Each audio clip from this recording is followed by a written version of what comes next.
to eliminate the legacy of decades of deprivation, and he promised immediate improvements in housing, healthcare and education. He came to Parliament along a route lined with people still struggling to believe that Nelson Mandela is their democratically elected ruler. In the old days, these official openings were the setting for a display of white triumphalism. Today, there was the same pomp and circumstance, but the atmosphere couldn't have been more different.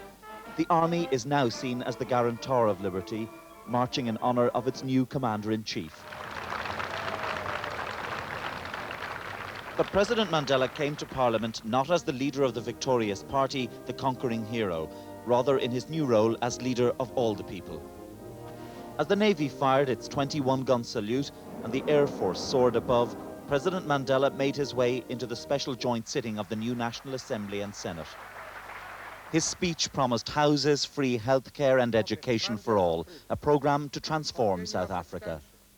My government's commitment to create a people-centered society of liberty binds us to the pursuit of the goals of freedom from want, freedom from hunger, freedom from deprivation.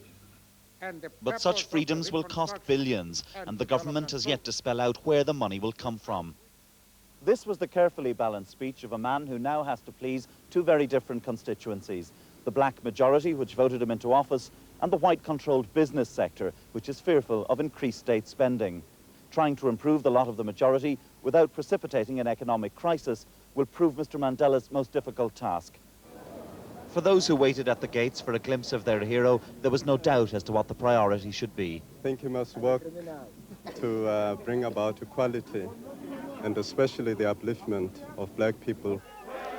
This was the day when the Liberation Party formally ended, when, in Mr. Mandela's own words, South Africa began to get down to work.